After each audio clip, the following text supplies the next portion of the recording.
are talking about energy resources. We're talking, where we have, within energy resources, we have petroleum, the fossil fuels, and so renewable and non-renewable is what we have now. And we're talking about energy resources, so crude oil, natural gas, uranium, geothermal, some renewable resources we were talking about there, and we'll get into that more. We talked about the food use of all this energy, how the oil and natural gas are formed, how they're mined, where they're located in the world. We talked about the difference between a resource and a reserve. We really have to know the difference on that. We also talked about the energy invested versus energy produced versus energy invested. We talked about that also. We got that the right direction there. Another thing that we all need to know about. So I'm just going to continue on. So if you're looking at the PowerPoint, it's going to be one or two slides off because I added a couple things. We stopped at the U.S. Strategic Petroleum Reserve. This is a reserve of oil that, let me get my notes out for that.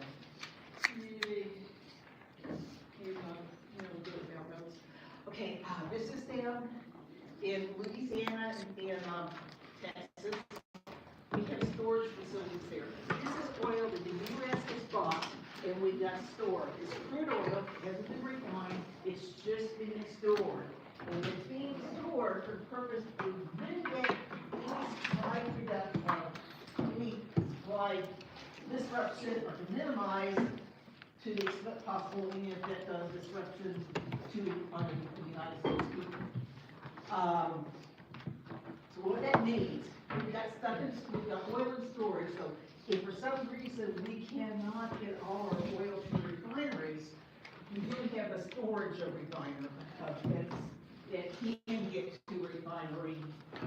But it's only maybe a 40-day supply, 35-day supply, and it will last forever.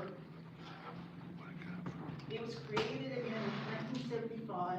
They had talked about it for years and years and years before that. It finally happened because we couldn't get any oil in from Saudi Arabia, and we were in dire need of oil at that time. That's when we started switching over to small vehicles instead of massive vehicles. It has 727 million barrels capacity. It was supposed to be 1 million, but we have not built all the storage facilities for the whole amount. Now it's never been up to full capacity. Here I have how much is in here at different dates. On the 15th of last month. Actually, it was 15th of last month. I changed it on my sheet. And that was it. Oh, it was maybe the 24th. Okay. 2024. There was 362 million barrels of oil in this storage.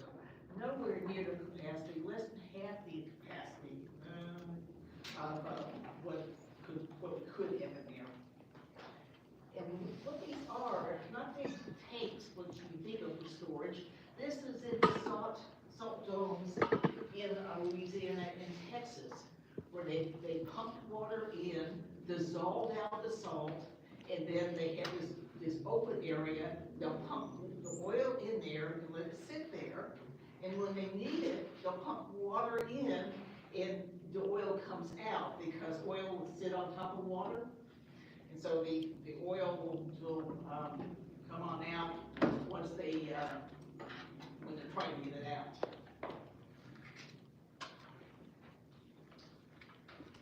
And it's been used several times.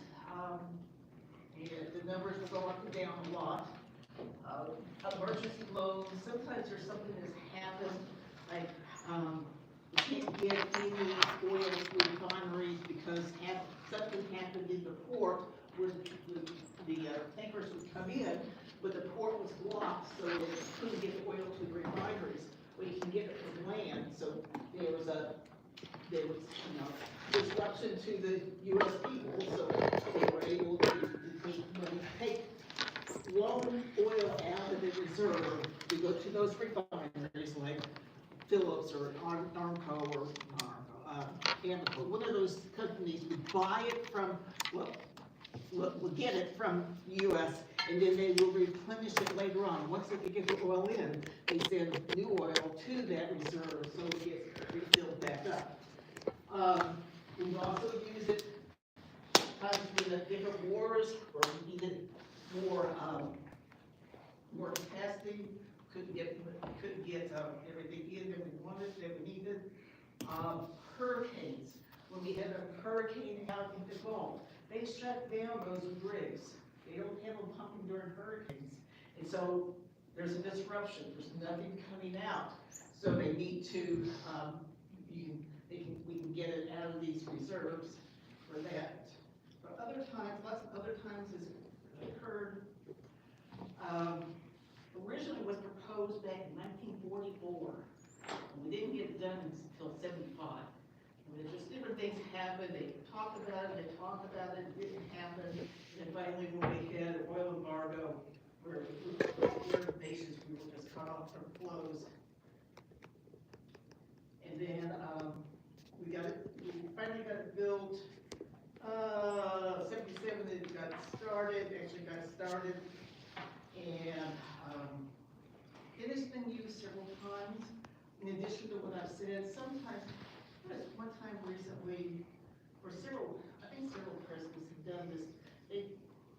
They want to change the price of gasoline, so they pull oil out of the reserve, thinking that's going to lower the price of gasoline. Well, it does for a couple cents for a few days, but it doesn't last for long. So it draws us down, and it's not being replenished in cases like that. So it doesn't do what it's intended, but it looks good for the moment for whoever's in our administration. And this is a graph from 2010. I thought it was interesting. This is what it was when it did during different times, up to what it looks like it was up to the capacity right up here. And these are different withdrawals we had. So very few withdrawals. But if you look at what we have right now, our number is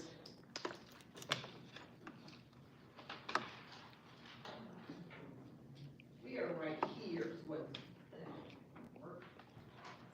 Right, this is where we are and what we have that reserve. It's not the full amount. So when we withdraw, it can, right there it doesn't look significant, but if you keep doing it and not replenish it, then it can be significant.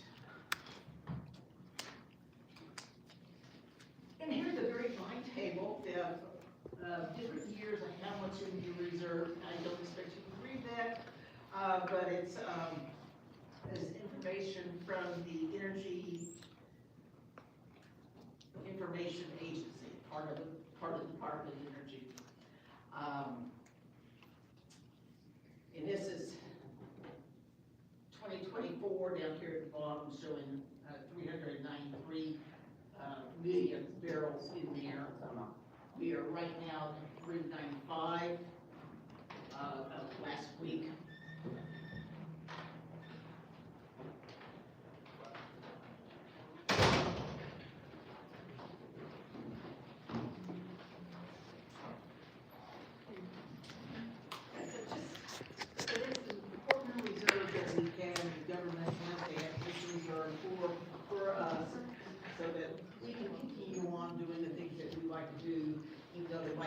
Going on in the world that could affect us. We also have strategic reserves for other products that I don't know really what those are. A lot of it is top secret information that they have, but we do have stockpiles of materials things that might be needed for our defense to build whatever we need for defense. So we do have storage facilities around the country for lots of other commodities besides oil, and that's for the defense of our country. Whereas this is for us. Well, the defense of the country is for us too.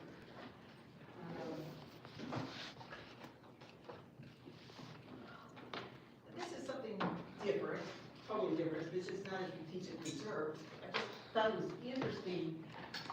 We also store natural gas. We pump it out of the ground, pipe it someplace, and then we store it underground.